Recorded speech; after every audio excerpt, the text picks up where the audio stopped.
My name is Victoria, and at 34 years old, I never expected to be a widow. 3 months ago, I lost Daniel, my husband of 11 years, to a sudden aneurysm.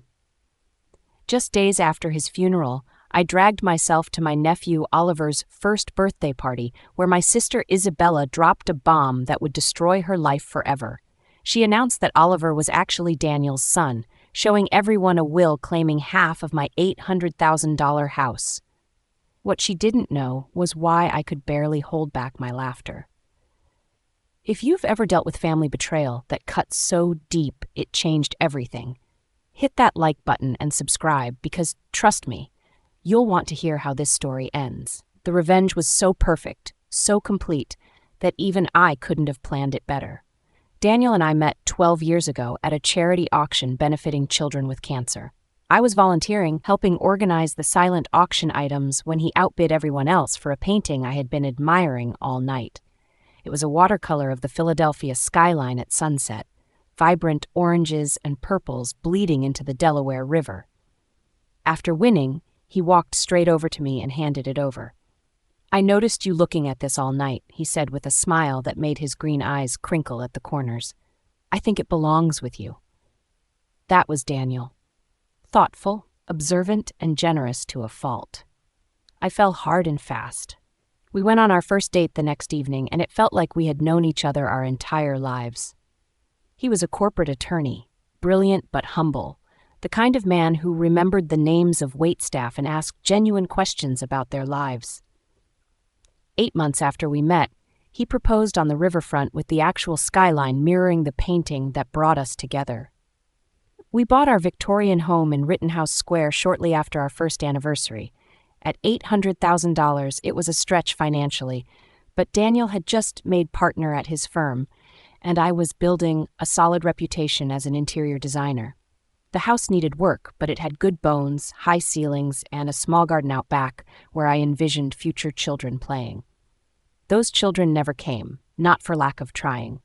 For years, we charted and planned and hoped. Then came the doctors, the tests, the procedures. 4 rounds of IVF that drained our savings and our spirits. I still remember the last failed attempt, the quiet drive home from the clinic, Daniel reaching across the console to hold my hand, neither of us speaking because we both knew that was the end of that road. "We can still have a beautiful life," Daniel said that night as we sat on our porch swing. "You and me, that's enough." And he meant it. We slowly rebuilt our dreams. We traveled. We poured ourselves into our careers. We renovated the house room by room until it was the showcase home I had always imagined. Daniel supported my business when I decided to launch my own interior design firm. Our life was full, if different than what we had first planned. My younger sister Isabella was always in the periphery of our happiness. 4 years younger than me, at 30, she had always been the wild child of the family. While I was studying design and building a business, she was bouncing between jobs and relationships. Our parents constantly worried about her, which translated to them making excuses for her behavior and bailing her out of financial troubles repeatedly. Isabella and I had a complicated relationship from childhood. She was undeniably beautiful, with the kind of effortless charm that drew people to her, but there was always an undercurrent of competition from her side. If I achieved something, she needed to one-up me. When I started dating Daniel, she suddenly became interested in law students.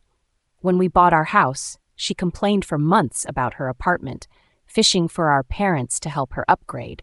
It was exhausting, but Daniel encouraged me to maintain the relationship. "She's your only sister," he would remind me. "Family is important." 2 years ago, Isabella started dating Ryan, a bartender she met while out with friends. He was handsome in a rugged way, with tattoos covering his arms and a motorcycle that our parents disapproved of. Their relationship seemed volatile from the outside, with dramatic breakups and passionate reconciliations. Then came the pregnancy announcement at Thanksgiving dinner the year before Daniel died. It was unexpected, to say the least. Isabella had never expressed interest in having children. In fact, she had frequently commented on how my desire for children was giving in to societal expectations. Yet there she was, announcing her pregnancy with theatrical tears and declarations about the miracle of life. I felt the familiar sting of jealousy. After all our struggles, all our heartbreak, Isabella had accidentally achieved what we had desperately wanted. But I pushed those feelings down. I was genuinely happy for her, and I was determined to be the best aunt possible to her child. Oliver was born a healthy 8 pounds, 4 ounces. I was at the hospital with flowers and a handmade blanket I had spent months knitting. Isabella seemed overwhelmed by motherhood from the start, often calling me in tears about Oliver's colic or her exhaustion. I stepped in as much as I could, sometimes watching Oliver overnight so she could sleep. Daniel was less involved with Oliver than I was. In retrospect, I thought it was because of our own infertility struggles that it might be painful for him to bond with a baby that wasn't ours. He was always kind when Isabella brought Oliver over, but he maintained a certain distance that I never questioned at the time. And here's where the story gets interesting, because what Isabella didn't know was about to become her biggest nightmare. Then came that terrible Tuesday morning. Daniel complained of a headache before leaving for work. I suggested he stay home, but he had an important client meeting. "Just a migraine," he insisted, kissing me goodbye. "I'll call you after the meeting." That call never came. Instead, I got one from the hospital. By the time I arrived, he was already gone. Brain aneurysm, they said. Nothing could have been done. He was 36 years old. The next days passed in a blur of arrangements and grief. Isabella was strangely absent during most of it, sending text messages claiming Oliver was sick or she couldn't find a babysitter. When she did appear at the funeral, she stayed briefly, keeping to herself and leaving before the reception. I was too numb with grief to think much of it at the time. 1 week after we laid Daniel to rest, Oliver's first birthday arrived. The last thing I wanted to do was attend a children's birthday party, but family obligations pulled at me. "Daniel would want you to go," my mother insisted during one of her daily check-in calls. "He always said family comes first." So I found myself driving to Isabella's small rental house in a less desirable part of town, a wrapped gift on the passenger seat and dark circles under my eyes that no amount of concealer could hide. I had barely slept since Daniel died, spending nights staring at his empty side of the bed, reaching for a warmth that was no longer there. I parked behind a line of cars and took several deep breaths before grabbing the gift and heading inside. The small house was decorated with blue balloons and streamers. A banner reading, "Happy First Birthday, Oliver," stretched across the living room wall. I noticed a group of people I didn't recognize clustered in the kitchen, whispering. They fell silent as I passed, their eyes following me. In the backyard, more guests stood in small groups, plastic cups in hand. I spotted my parents sitting awkwardly at a picnic table, looking uncomfortable. My father stood when he saw me, relief washing over his face. "Victoria?" he said, embracing me. "We weren't sure you would come." "Of course I came," I replied, setting the gift on the designated table. "Where's the birthday boy?" "With Isabella," my mother said, not quite meeting my eyes. "They should be out soon for the cake." I mingled awkwardly, accepting condolences and deflecting questions about how I was holding up.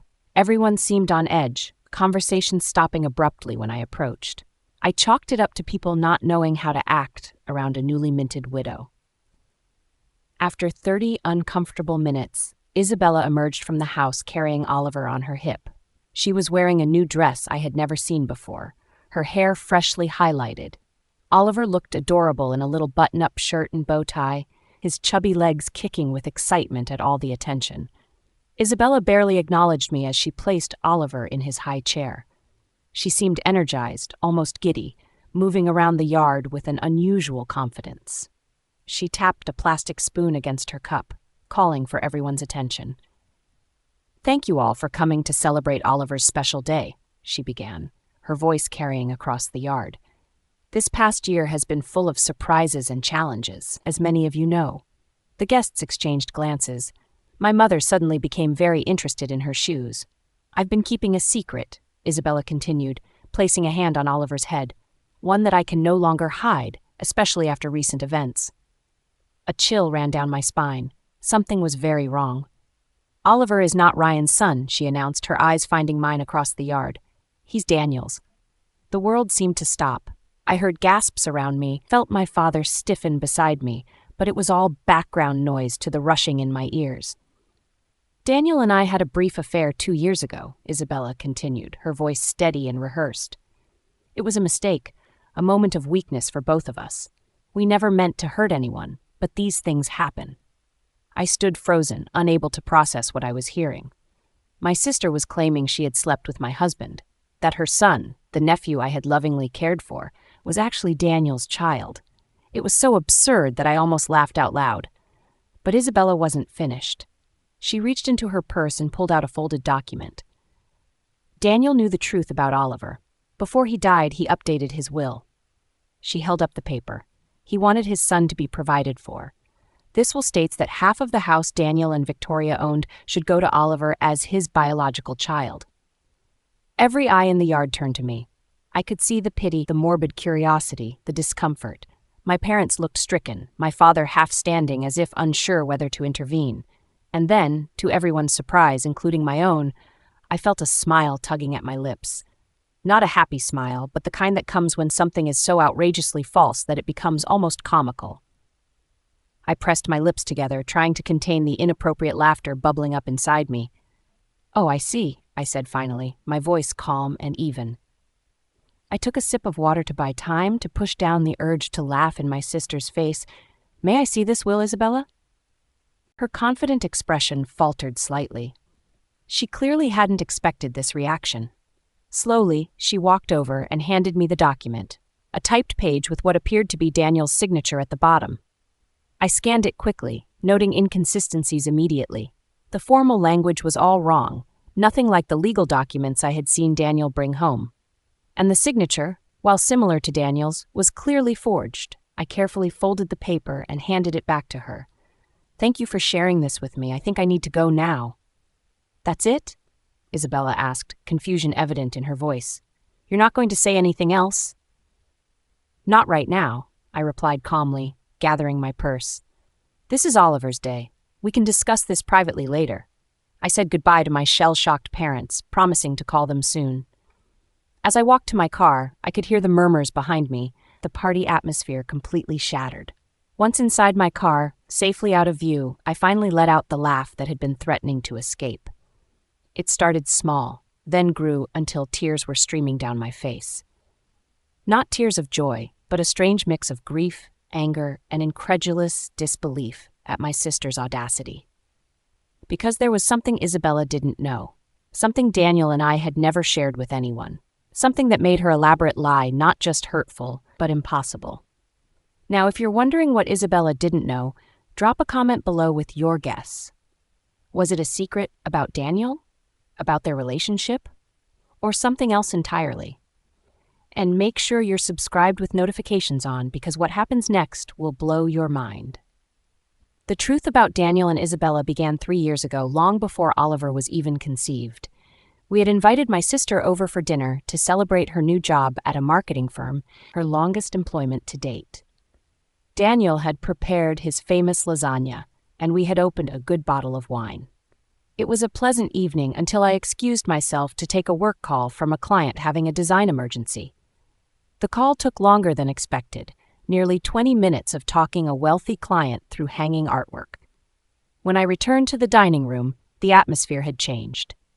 Daniel looked uncomfortable, and Isabella was sitting much closer to him than when I had left, her hand on his arm, laughing at something I hadn't heard. I thought nothing of it at the time. Isabella had always been affectionate, and the wine had been flowing freely. But later that night, as we were getting ready for bed, Daniel seemed troubled. "There's something I need to tell you," he said, sitting on the edge of our bed. "And I don't want it to cause problems between you and your sister, but I also don't want to keep secrets from you." He explained that while I was on the phone, Isabella had made a pass at him. Nothing dramatic, just inappropriate comments about how lucky I was to have him, followed by a suggestion that he deserved someone who could truly appreciate him. When he had rebuffed her, she laughed it off as a joke, saying I was too sensitive if he thought she was serious. I was hurt, but not entirely surprised. Isabella had always pushed boundaries. We decided to let it go as an isolated incident, something caused by wine and her usual competitive nature. But it wasn't isolated. Over the next few months, Isabella found ways to touch Daniel whenever I wasn't looking, sent text messages that walked the line between friendly and flirtatious, and once showed up at his office uninvited, asking him to lunch. Each time, Daniel gently but firmly maintained boundaries and told me immediately afterward. After the office incident, we confronted my parents about Isabella's behavior. It didn't go well. They suggested Daniel was misinterpreting friendly gestures and that Isabella just looked up to him as a brother. My mother even suggested, with good intentions but terrible judgment, that perhaps Daniel was feeling flattered by the attention and exaggerating the situation. That night, Daniel and I made a decision. We would create distance from Isabella without causing a family rift. We declined invitations that included her, made sure we were never alone with her, and Daniel blocked her number on his phone after she sent a particularly suggestive late-night message. Then came the medical issue that changed everything. Daniel had been experiencing pain for weeks before finally seeing a urologist. The diagnosis was a varicocele, an enlargement of veins within the scrotum requiring surgery. The procedure went well, but there was a complication. The doctor recommended a vasectomy during the same surgery due to the extensive nature of the varicocele and potential for recurrence. It was a difficult decision, especially given our past fertility struggles, but we agreed it was the right choice for Daniel's health. The vasectomy was performed 2 years before Oliver was conceived. We kept this medical information private, even our parents didn't know. Here's where Isabella's plan was about to unravel in the most spectacular way possible. After the surgery, as Daniel was recovering, he made a prediction that seemed paranoid at the time. "Isabella isn't done," he said, sitting in our garden with an ice pack discreetly positioned. "I have a feeling she might try something more drastic one day." I laughed it off, but Daniel was serious. The next week, he scheduled an appointment with our family attorney, Robert Hayes. I went with him, listening as Daniel detailed Isabella's behavior and his recent medical procedure. Robert recommended documenting everything: the unwanted advances, the medical records confirming the vasectomy, even text messages and emails from Isabella. "You never know what might become relevant," Robert advised. "Better to have documentation and never need it than wish you had it later." We followed his advice, creating a file of everything related to the situation. Daniel also updated his will properly through official channels, making sure everything would come to me in the event of his death. Robert kept copies of all documents, and we placed the originals in a safety deposit box at our bank. "Just in case," Daniel had said when we locked the box, "though I plan to be around to deal with any of Isabella's drama for at least another 50 years. The morning after Oliver's birthday party, I drove straight to the bank. The manager, who had known Daniel and me for years, expressed condolences as he led me to the vault. I sat alone in the small viewing room and opened the box Daniel and I had filled with what he jokingly called our disaster preparation kit. Inside was exactly what I needed: Daniel's legitimate will, notarized and properly executed, leaving everything to me. Medical records detailing his vasectomy 2 years before Oliver's conception, making it biologically impossible for him to be the father. A journal Daniel had kept documenting every inappropriate interaction with Isabella, printed copies of text messages she had sent him, a letter from our attorney confirming that he had witnessed Daniel's legitimate will, and at the bottom of the box, a sealed envelope with my name written in Daniel's familiar handwriting. With trembling fingers, I opened it and began to read. "My dearest Victoria, if you are reading this, something has happened to me, and you have needed to access these documents. I hope it's many years from now when we're old and gray and Isabella's antics are nothing but a distant memory we laugh about. But if not, if the worst has happened and she has tried to hurt you in my absence, please know that I tried to prepare for every possibility. Use these documents to protect yourself. I know how much you value family, how loyal you are to those you love, but you deserve to be protected from those who would take advantage of that beautiful heart of yours. I love you beyond words, beyond time. Whatever happens, know that. Daniel."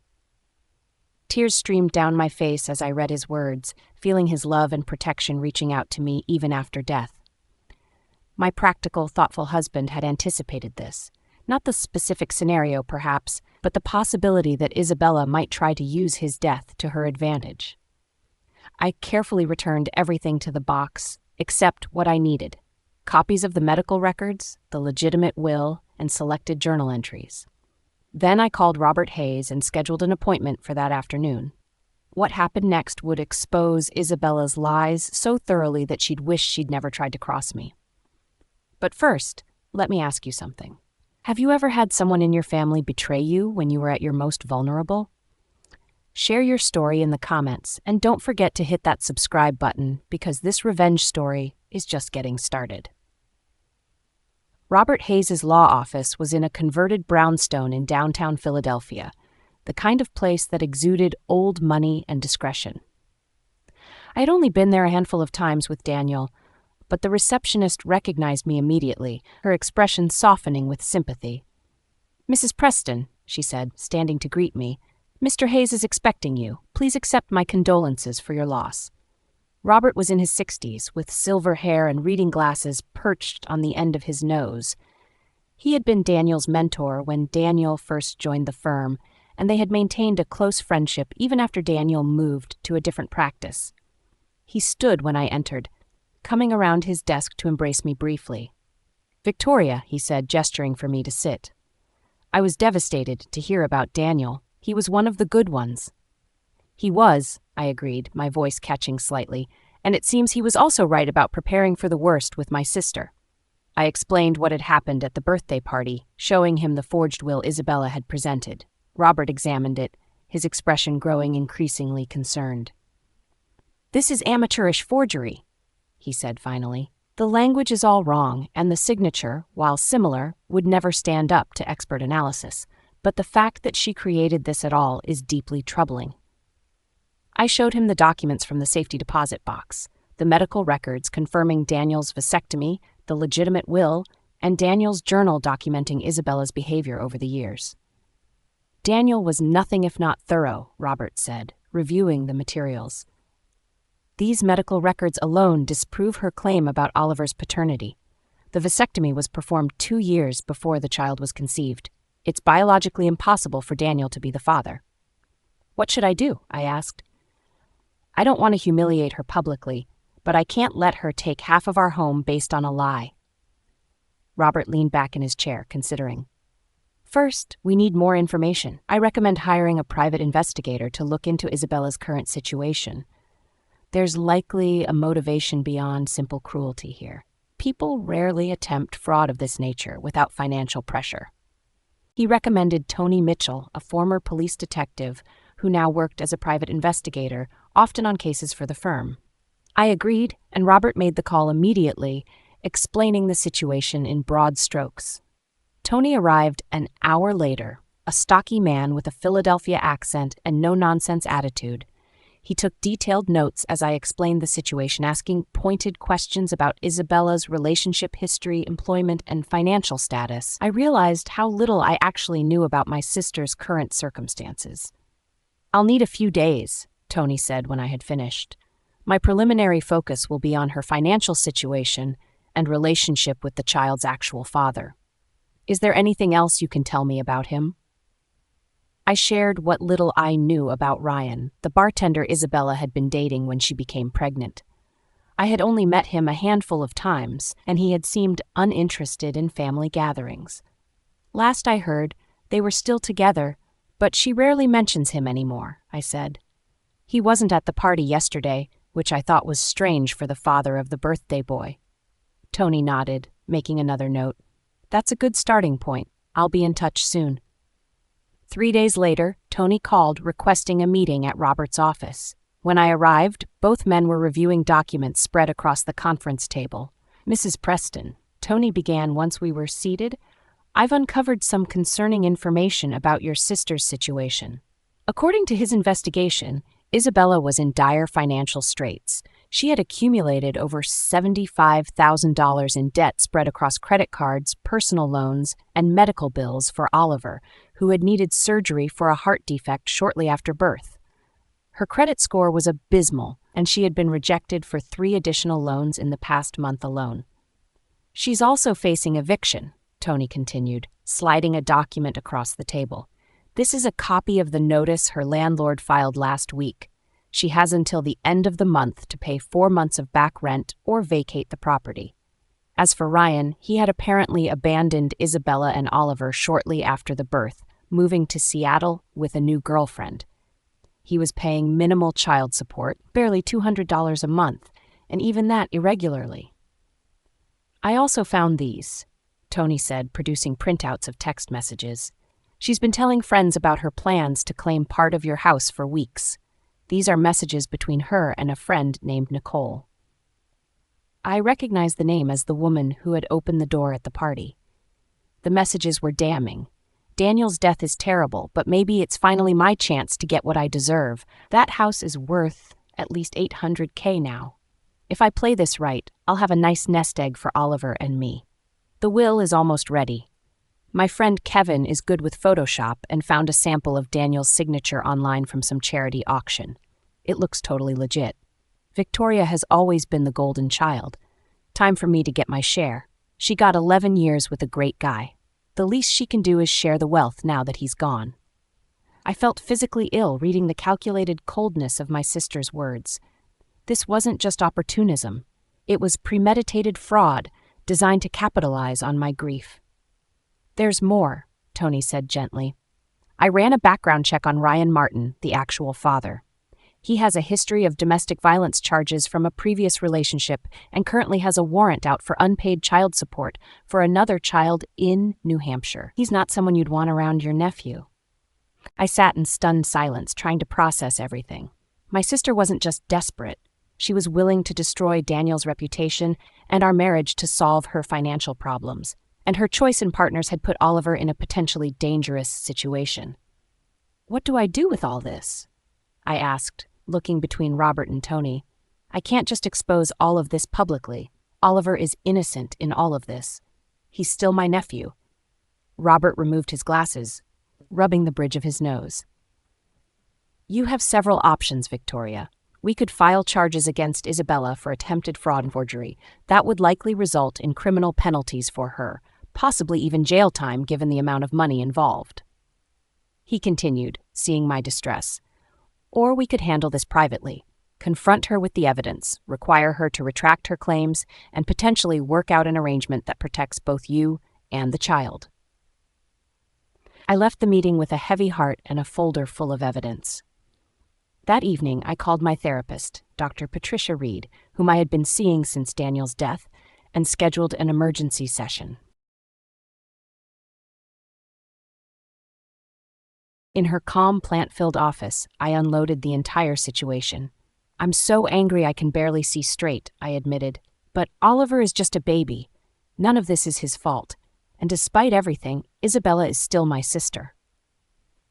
Dr. Reed listened attentively, asking occasional questions about my relationship with Isabella throughout our lives. "It sounds like this pattern of competition and manipulation has existed since childhood," she observed. "The current situation is an escalation, not an anomaly." "What would you do?" I asked desperately. "I can't tell you what decision to make," she replied. "But I will say that compassion doesn't mean allowing yourself to be victimized. You can be kind while still establishing firm boundaries and consequences." After much reflection, I decided on a course of action. I would confront Isabella privately with all the evidence, offering her a choice: face potential legal consequences for her fraud, or accept a compromise that would provide for Oliver while requiring accountability from her. But what I didn't realize was that Isabella was about to dig herself even deeper into this hole. The confrontation I had planned was going to reveal just how far she was willing to go with her lies. Before I continue, I want to hear from you. What would you do in my situation? Would you press charges against a family member who tried to defraud you while you were grieving? Or would you try to find a way to help them while protecting yourself? Let me know in the comments, and make sure you're subscribed because the confrontation scene is absolutely explosive. With renewed determination, I called Isabella the next morning. "We need to talk about the will," I said when she answered. "Can you come to my house tomorrow afternoon?" "Just you, no Oliver." "I knew you'd come around," she replied, sounding smugly satisfied. "I'll be there at 2. I spent the morning preparing for Isabella's visit, arranging documents in a logical order and setting up recording devices on Robert's advice. Pennsylvania is a two-party consent state, he had warned me, so you can't record her secretly, but you can ask for her permission at the start of your conversation, framing it as a way to ensure you both have a record of any agreement reached. At precisely 2:00, the doorbell rang. I took a deep breath, steadying myself before opening the door. Isabella stood on the porch, looking polished in a new outfit, her confidence evident in her posture. "Come in," I said, leading her to the living room where I had set up 2 chairs facing each other, a coffee table between them with a recorder, water glasses, and a folder of documents. "I hope you don't mind if we record our conversation. It seems prudent given the legal nature of what we're discussing." Isabella hesitated only briefly before nodding. "Sure, whatever makes you comfortable, though I think this can be pretty straightforward. The will is clear." I turned on the recorder, stating the date and time and confirming Isabella's consent to be recorded. Then I sat back, studying my sister's face. "Before we discuss the will, I'd like to understand exactly what you're claiming happened between you and Daniel." Isabella launched into a well-rehearsed story about a supposed affair 2 years ago. According to her version, she and Daniel had connected during a period when he and I were having problems. We weren't. She claimed they met several times at a hotel downtown, that Daniel had confessed his unhappiness in our marriage, and that Oliver was conceived during these encounters. "He always meant to tell you," she said, her eyes wide with practiced sincerity. "But then Oliver was born with a heart condition, and he didn't want to add stress to the situation. He promised he would provide for his son, though." I listened without interrupting, noting the inconsistencies in her timeline and the details that contradicted what I knew about Daniel's schedule during that period. When she finished, I began asking questions. "Which hotel did you meet at?" I asked. "The Rittenhouse," she replied quickly. "And what room do you remember?" She faltered slightly. "It was on a high floor. I don't recall the exact number." "What days of the week did you usually meet?" "Tuesdays, sometimes Thursdays when he told you he was working late." I continued with increasingly specific questions. "What did Daniel typically order from room service? What side of the bed did he prefer? Did he shower before or after?" Details that only someone who had actually been intimate with Daniel would know. Isabella grew increasingly flustered, her answers becoming vague or contradictory. "Why does any of this matter?" she finally snapped. "The point is that Oliver is Daniel's son, and the will proves Daniel wanted to provide for him." "Actually," I said calmly, opening my folder, "both of those claims are demonstrably false." I placed the medical records on the table between us. 2 years before Oliver was conceived, Daniel had a vasectomy following surgery for a varicocele. It was completely successful, confirmed by follow-up tests. It was physically impossible for him to father a child after that procedure. Isabella's face drained of color. She picked up the medical records with trembling hands, scanning the clinical language and dates. "These could be faked," she said weakly. "They're not," I replied, "and Daniel's doctor is prepared to testify to their authenticity if necessary. But that's just the beginning." Next, I produced the legitimate will, notarized and properly filed with the court. This is Daniel's actual will, prepared by Robert Hayes and witnessed by 2 partners at his firm. As you can see, it leaves everything to me with no mention of Oliver. Isabella's confidence was visibly crumbling, but she attempted to rally. "He must have changed it after this was drawn up. The will I have is more recent." "The will you have," I said evenly, "is a forgery. A poor one, I might add. Robert has already identified multiple legal inconsistencies in the language, and the signature is clearly fake. Creating a fraudulent will is a felony in Pennsylvania, punishable by up to 5 years in prison." I continued methodically presenting evidence. Daniel's journal documenting her inappropriate advances, the text messages between her and Nicole discussing the plan, and finally, the report from Tony's investigation detailing her financial troubles, eviction notice, and Ryan's abandonment. "We know everything, Isabella," I said as she sat in stunned silence. "The question now is what happens next." For a long moment she didn't speak. Then, to my surprise, she began to cry. Not the theatrical tears I had seen her use to manipulate our parents, but deep, body-racking sobs. "I didn't know what else to do," she finally said between gasps. "I'm going to be homeless. Oliver and I will be out on the street in 2 weeks. Ryan left us with nothing. The medical bills just keep coming. I thought if I could just get some money from the house." "So you decided to destroy Daniel's reputation?" I asked, my voice hardening. "To tell everyone he cheated on me, to forge legal documents?" "I was desperate," she shouted, her sadness turning to anger. "You have everything. This big house, a successful business, everyone's respect. What do I have? A baby with a heart condition, $75,000 in debt, and an eviction notice. You try making good decisions in that situation." Her outburst hung in the air between us. The raw honesty of it, stripped of the manipulation and lies, reached something in me. Not forgiveness, not yet, but perhaps understanding. "Oliver is Ryan's son, isn't he?" I asked more gently.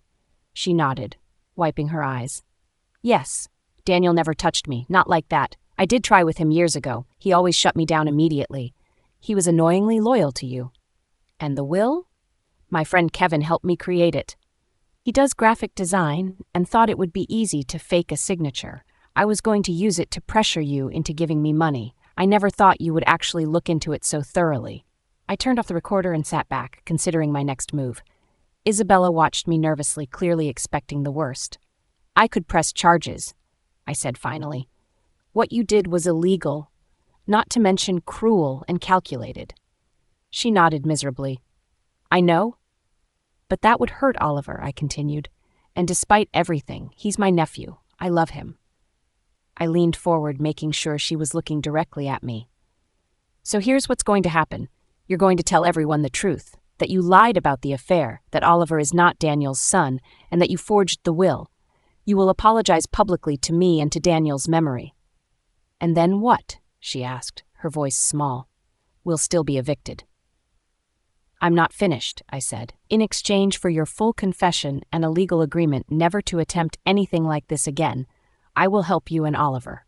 Not by giving you half my house, but by setting up a trust fund for Oliver's education and medical needs and helping you find stable housing." Her eyes widened. "Why would you do that after what I did?" "Not for you," I said honestly. "For Oliver, and because Daniel would want me to help his nephew, even if that nephew's mother tried to destroy his reputation. There will be conditions," I continued. "You will enter therapy and financial counseling. You will maintain steady employment, and you will allow me to be part of Oliver's life to ensure he's being properly cared for. If you violate any of these conditions, the support stops immediately." Isabella was quiet for a long moment, processing everything. "I don't deserve your help," she finally said. "No," I agreed. "You don't. But Oliver deserves a stable home and medical care, and I deserve to have my husband's memory untarnished. This solution gives us both what we need." After further discussion of the details, Isabella agreed to my terms. We would meet with Robert the next day to formalize the agreement, and she would make her public confession at a family dinner the following weekend. As I showed her out, she paused at the door. "I really am sorry, Victoria. I've been jealous of you my whole life. Everything always seemed to come so easily to you." "Nothing about my life has been easy," I replied. "You just never bothered to look past the surface. Maybe it's time you started. Now let me pause here because I want to hear from you. Have you ever had to set boundaries with someone who betrayed you? Did you choose forgiveness or consequences? Drop your thoughts in the comments, and make sure to hit that like button if you're invested in seeing how this family drama resolves." The family dinner I arranged for Saturday evening was tense from the start. My parents arrived early, my mother bringing her signature lasagna as a peace offering. "I don't know what this is about," she said as she set the dish on my counter. "But Isabella has been calling us in tears, saying you're forcing her to come to some sort of family meeting." "Just wait until everyone is here," I replied, pouring her a glass of wine. "This needs to be addressed once with everyone present." By 7 o'clock, we were all seated around my dining room table. My parents, Isabella without Oliver, who was with a babysitter, and me. Robert had advised me to record this conversation as well, and a small recorder sat in the center of the table. "Thank you all for coming," I began after explaining the recording. "I've asked Isabella to share some important information with you." Isabella? My sister looked pale and uncomfortable, her usual confidence nowhere to be seen. She stared down at her plate as she spoke. I lied about Oliver being Daniel's son, she said, her voice barely above a whisper. Daniel and I never had an affair. Oliver is Ryan's child, and I forged the will I showed at the birthday party. My parents stared at her in shock. But why would you do such a thing? My father demanded. Do you have any idea what that claim did to your sister, to Daniel's reputation? Isabella explained her desperate financial situation, her voice gaining strength as she detailed the mounting debts, Ryan's abandonment, and the eviction notice. As she spoke, I could see my mother's expression shifting from shock to sympathy. Oh, honey, she said when Isabella finished, why didn't you just come to us for help? You didn't need to make up such terrible lies. Would you have given me $400,000? Isabella asked bluntly. Because that's what I would have gotten if my plan had worked. Half the value of Victoria's house. Of course we couldn't give you that kind of money, my father said, but we could have helped with the rent, at least temporarily. Instead, you chose to try to defraud your own sister while she was grieving her husband. I know it was wrong, Isabella admitted. Victoria has already made that abundantly clear. She has the evidence to press charges against me if she wanted to. My mother turned to me in alarm. You wouldn't do that to your own sister, would you, Victoria? I felt a flash of frustration at her immediate defense of Isabella, even now. I could, I said firmly. What she did wasn't just immoral, but illegal. Forgery and fraud are felonies. But she's family, my mother insisted, and she has Oliver to think about. I'm family too, I replied, my voice rising slightly. Your daughter, too, the one who just lost her husband and then had to defend his memory against false accusations of infidelity. Where was your concern for me in all this? My father looked uncomfortable, shifting in his seat. Of course we care about you, Victoria, but Isabella has always needed more help, more guidance. And whose fault is that? I asked. You've been bailing her out of her poor decisions her entire life. Maybe if you had let her face consequences occasionally, she wouldn't have escalated to criminal behavior. My mother gasped. That's hardly fair, Victoria. We've always treated you girls equally. Isabella surprisingly shook her head. No, Mom, you haven't. Victoria's right. You always made excuses for me, always found ways to fix my mistakes. It didn't help me. It just made me think I could do whatever I wanted without consequences. My parents looked stunned at this admission. For perhaps the first time, Isabella was taking responsibility rather than deflecting blame. So what happens now? My father asked, looking between us. Is Isabella going to jail? No, I said. I've decided not to press charges under certain conditions. I outlined the agreement Isabella and I had reached with Robert's help, the trust fund for Oliver, the therapy and financial counseling requirements, and the stable employment condition. That's very generous, my father said, looking relieved. Especially after what she did. It's more than generous, Isabella agreed quietly. It's more than I deserve. Well, my mother said, brightening, this is all working out for the best then. Isabella has apologized, Victoria is helping with Oliver, and we can put this ugly business behind us. It's not that simple, Mom, I said firmly. Trust has been broken here. Healing will take time if it happens at all, and there need to be boundaries going forward. What kind of boundaries? She asked, looking worried. For one thing, I need you both to stop enabling Isabella's behavior. No more bailouts, no more excuses. She needs to stand on her own feet with appropriate support that doesn't perpetuate dependency. My father nodded slowly. That seems reasonable. And I need you to respect that my relationship with Isabella will be different now. I will be involved in Oliver's life because I love him and want the best for him. But Isabella and I will not be close the way we once were, at least not for a long time. My mother looked distressed. But we're family. We need to stick together, especially now. Being family doesn't mean tolerating abuse, Mom, I said gently. What Isabella did was abusive. She tried to use my grief to manipulate me, to take advantage of me at my most vulnerable. That has consequences, even within a family. The remainder of the dinner was subdued, with my parents processing this new reality. When they left, my father hugged me tightly, whispering, I'm proud of you, Victoria. Daniel would be too. My mother hugged me as well. but her eyes were sad, already mourning the idealized family dynamic she had always pretended we had. Isabella was the last to leave. At the door, she hesitated. "I really am sorry," she said again. "Not just for the will and the lies, but for everything. For the years of competition and jealousy, for not being the sister you deserved." "I know," I replied. "And I hope the therapy helps you understand why you made these choices. Oliver deserves a mother who's emotionally healthy and honest." "Do you think you'll ever forgive me?" she asked. I considered the question carefully. "I don't know," I answered truthfully. "But I'm willing to see where this new path takes us. For Oliver's sake, and maybe someday for ours too." But here's what I didn't expect. 6 months later, something happened that would test every boundary I had set and every decision I had made. If you think this story is over, you're wrong. The real test was just beginning. Make sure you're subscribed, because what happens next will show you exactly what happens when someone tries to manipulate you twice, and why sometimes the kindest thing you can do is refuse to be kind at all. 1 year after Daniel's death, I stood in our garden watching the spring bulbs push through the soil. The daffodils Daniel had planted the previous fall were blooming, a riot of yellow against the newly green lawn. I felt a bittersweet ache seeing them, knowing he had put them in the ground with hopes of seeing them bloom. So much had changed in that year. The trust fund for Oliver was established and already helping with his ongoing medical needs. His heart condition, while requiring monitoring, was responding well to treatment, and he was growing into a cheerful, curious toddler. Isabella had surprised everyone by truly embracing the conditions of our agreement.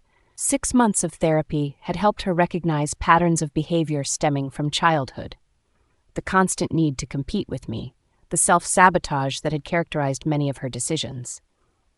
She had found steady employment as an office manager at a dental practice, a job that provided stability and benefits. Our relationship remained formal but cordial. I saw Oliver regularly, taking him for outings to the park or the children's museum. Isabella and I didn't pretend to be close, but we had found a way to coexist peacefully for Oliver's sake. My parents had struggled initially with the new boundaries I had established. My mother especially found it difficult to accept that her daughters would not have the close relationship she had always envisioned. But over time, they too had adjusted, learning to support Isabella without enabling her dependency. As for me, the grief support group I had joined shortly after Daniel's death had become a lifeline. 12 strangers bound together by loss had become friends, understanding each other in ways that even well-meaning family and friends could not.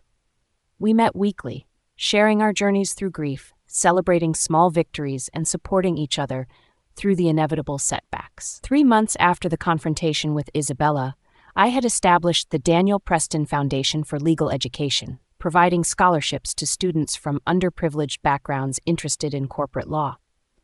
It gave me purpose to see Daniel's legacy continuing in the careers of young, idealistic lawyers who might otherwise never have had the opportunity to enter the profession.